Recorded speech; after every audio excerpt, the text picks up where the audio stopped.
আসসালামু আলাইকুম। সবাই কেমন আছেন? আশা করি ভালো আছেন। আমিও আল্লাহর রহমতে ভালো আছি। আজকে আমি আপনাদেরকে ইন্ডিয়ান বিষয় নিয়ে আবারও সামনে হাজির হলাম। কেননা বর্তমানে বিভিন্ন জন বিভিন্নভাবে বলতেছে ভিসা চালু হয়ে গেছে, ভিসা চালু হয়ে যাচ্ছে, ট্যুরিস্ট ভিসা চালু আমি আগে নিউজ দিব, অথবা মেডিকেল ভিসা, মানে বিভিন্ন বিষয়ে কথা বলতেছে।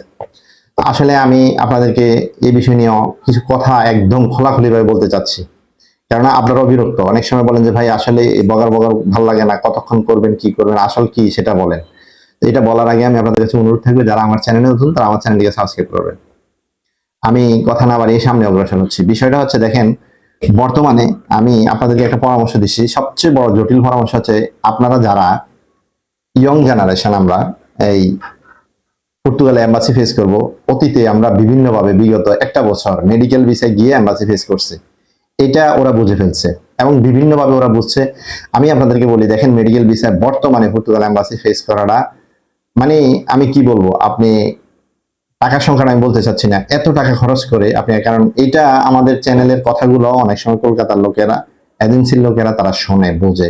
কেন আমাকে ইমিগ্রেশনে আগরতলা জিজ্ঞেস করছে কত টাকা দিয়ে ভিসা করছো, 50,000, 1 লাখ। দেখেন, এই কথাগুলো তারা কিভাবে জানলো? অর্থাৎ আমাদের মাধ্যমেই জানছে। তো কিছু নিয়ম কানুন মেনে আমাদের চলা উচিত। দেখেন, আপনি মেডিকেল ভিসায় যদি এম্বাসি ফেস করেন, তাহলে আপনি কি ধরনের জটিলতা পড়তে পারেন আমি আপনাকে বলি। গত সপ্তাহে আমার ফ্রেন্ড দিল্লিতে ছিল এম্বাসি ফেস করার জন্য। সে যখন ফাইল নিয়ে ঢুকতেছে, তাকে সিভিল বেশে পুলিশ ধরে ফেলছে। ভাগ্যক্রমে সেই তার পাসপোর্ট এবং ফাইলটা তার দালালের কাছে ছিল। পরে তাকে বলতেছে তোমার পাসপোর্ট কোথায়? তারপরে সে যেভাবেই হোক রুমে গেছে, পাসপোর্ট দেখাইছে, বলছে তুমি এখানে কেন?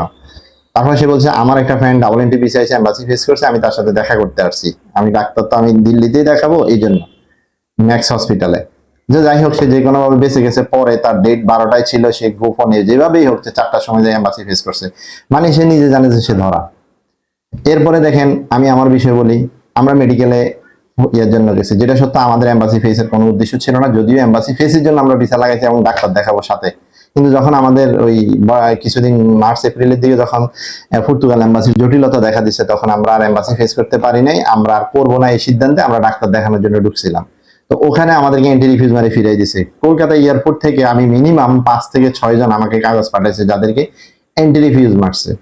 আচ্ছা, এটা হলো ঢুকার ক্ষেত্রে। এরপরে বেনাপোল থেকে আমার এক ছোট ভাই, তাও সেম কন্ডিশন, আপনার নামও চেনেন, ফাহাদ। সে অনেক কষ্ট করে পর্তুগাল এম্বাসি ফেসের জন্য, অনেক কষ্ট করছে, কষ্ট করে ওখানে বহুত রিকোয়েস্ট করে সে ঢুকছে কলকাতায়। অর্থাৎ প্রতিটা মিনিটে আপনাকে আতঙ্ক, এত টাকা দিয়ে ভিসা করে বৈধভাবে গিয়ে আপনাকে অনেক অজানা আতঙ্কে থাকতে হয়, চিন্তা করতে হয় কলকাতা থেকে দিল্লি গেলে ওখানে আটকায় কিনা, কেন গেলাম। এরপর একটা ছেলে আমাকে ফোন করলো, ভাই আমি দিল্লিতে এম্বাসি ফেস করবো মেডিকেল ভিসা, আমি ডাক্তার দেখাইছি কলকাতায়, দিল্লিতে আমাকে ধরছে, আমি এবং আমার মা অ্যাটেন্ডেন্ট সহ।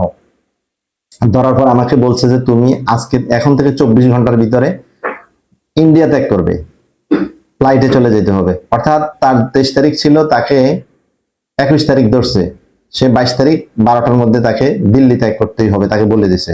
এখন যদি না করে, তাহলে বলছে তুমি ইমিগ্রেশন হওয়ার সময় তুমি সমস্যা করো। পরে সে তার এম্বাসি ফেস না করে তার মাকে নিয়ে চলে আসছে।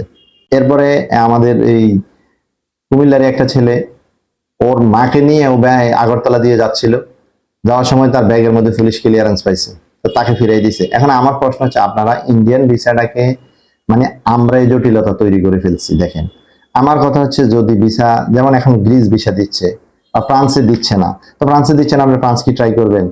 আপনার আমার যে চিন্তাধারাটা, পর্তুগালের ভিসা সহজ, ঠিক আছে, কিন্তু ভিসাটা সহজ তখন হয়েছে যখন ইন্ডিয়ান ভিসাটা কঠিন। এখন আপনি মনে করেন, আমি জানি না, মনে করেন আমি নির্ধারিত বললাম না, 1 লাখ টাকা, 1.5 লাখ টাকা, 2 লাখ টাকা খরচ করে আপনি একটা ভিসা করলেন, কিন্তু এই ভিসা করার পরও যদি আপনি প্রশাসনিক হয়রানি হন বা ইমিগ্রেশন হয়রানি হন বা প্রতারণার শিকার হন বা কোনো কারণে না যাইতে পারেন, বা আপনার ভিসা ইমিগ্রেশনে আপনাকে ঢুকতে না দিল, অথরিটি না দিল, তখন আপনি কত টাকা লসে পড়বেন, এটা কি একটু ভাবছেন? এই জন্য আমি আপনাদেরকে বলি, বর্তমানে যারা ইয়ং জেনারেশন, 30-এর নিচে বয়স বা সিঙ্গেল এন্ট্রি, মানে অ্যাটেন্ডেন্ট ছাড়া ভিসা লাগাইয়া যদি যান, এটা তারা বুঝতেই পারে। তো আপনাদের কাছে আমার পরামর্শ থাকবে, যারা মেডিকেল ভিসা করবেন তারা অ্যাটেন্ডেন্ট নিয়ে যাবেন। এটা কিছুটা সেফ, তারপরেও এটা এম্বাসির জন্য সেফ না। এরপর হচ্ছে, বর্তমানে বিজনেস ভিসাগুলো মোটামুটি ভালোই হচ্ছে, যাদের ব্যবসায়িক ট্রেড লাইসেন্স আছে, বিজনেসের কাগজপত্র আছে, 35 ঊর্ধ্বে বয়স, তারা ইচ্ছা করলে আপনারা বিজনেস ভিসা করতে পারেন, যদিও এটার ক্ষেত্রে অনেক টাকা বাংলাদেশে চায়।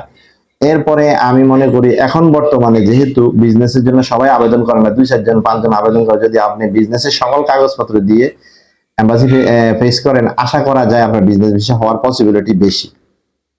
ঠিক আছে, এরপর আসেন আপনাদের ভিসার যে বিষয়গুলা, যে অনেকে বলতেছে ভিসা হয়ে যাবে, ভিসা খুলে দিবে এসে। আমি আমার ভিডিও করার শুরু থেকে মনে হয় আমার জানা মতো প্রথম 2টা ভিডিওতে আমি বলছি যে হ্যাঁ রিসেন্টলি খুলে দিবে, কিন্তু এরপর যখন বাস্তবে নিজে এম্বাসি ফেস করলাম, ওখানে যোগাযোগ করলাম, এখানে বিভিন্ন বিষয়ে কথাবার্তা বললাম, তখন আমি বুঝতে পারলাম যে না, কোন নির্বাচিত সরকার আসার আগ পর্যন্ত তারা এটা খুলবে না।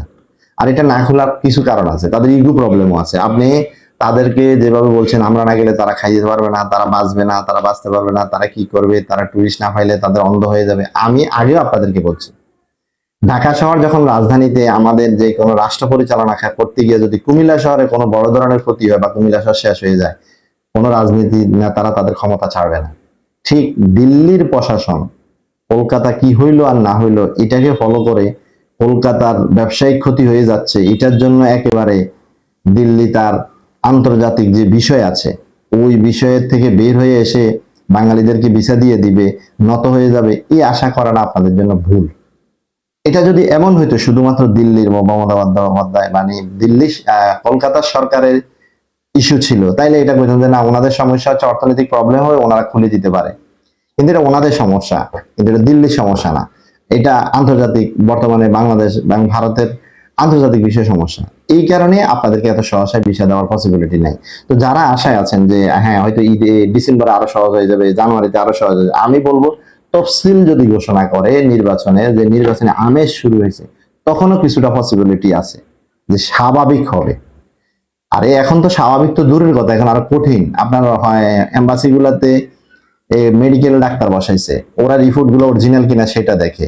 2 সাইডটা ভাই চুরিদারি করে ভিসা হচ্ছে, কিন্তু ভিসা হইলে ইমিগ্রেশনে সমস্যা হয়ে যাচ্ছে। ইমিগ্রেশনে তো বাচ্চা আসলো ইন্ডিয়া থেকে ফার হওয়ার সময় বাংলাদেশে আসার সময় ক্যান্সেলেটেড মারে দিতেছে, ভিসা ক্যান্সেল মারলে আর ভিসা হয় না। আমি এন্ট্রি ফিজ নিয়ে আইছি কিন্তু ভিসা লাগাইতে পারি নাই।